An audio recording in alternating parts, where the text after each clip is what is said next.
লালখান বাজারের একটা বাংলো আছে। বাংলোটা হচ্ছে একটা পাহাড়ের উপর। তো জায়গাটাতে প্রতিনিয়ত আসা হয়। তো আজকে ভাবলাম ভিডিও শুট করি। ক্যামেরার চোখে কতটুকু বোঝা যাবে দেখা যাবে তা জানি না, বাট রিয়েলিটি ভাবে এটা অনেক হাই। হাইটা বড় কথা না, সমস্যা হচ্ছে এটা খুব টানের মধ্যে, প্লাস হচ্ছে এখানে বাপরে বাপ বাপ,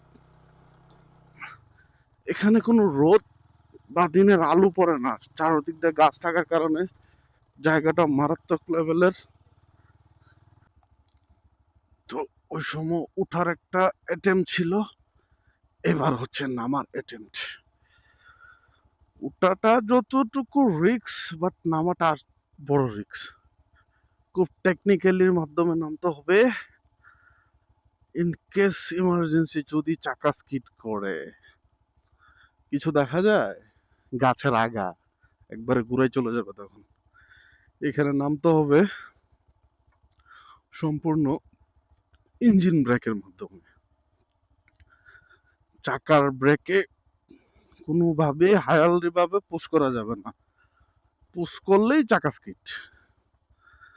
হ্যাঁ, ধরতে হবে হালকা পাতলা দুনো চাকা ব্রেক মিলে মিলে, দেন হচ্ছে পাশাপাশি ইঞ্জিন ব্রেক এর মাধ্যমে যে কোনো এক লেনের মাধ্যমে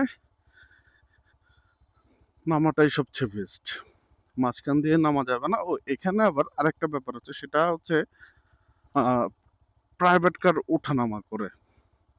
তো ওঠানামা অবস্থার মধ্যে যদি প্রাইভেট কার পড়ে যায়, তাহলে ওদেরকে ক্রস করিয়ে ওঠাটা একটু টাফ হয়ে যায়। এখন যে ভিজা অবস্থা স্যাঁত স্যাঁতে ভাবটা দেখতেছেন, এটা সবসময় থাকে।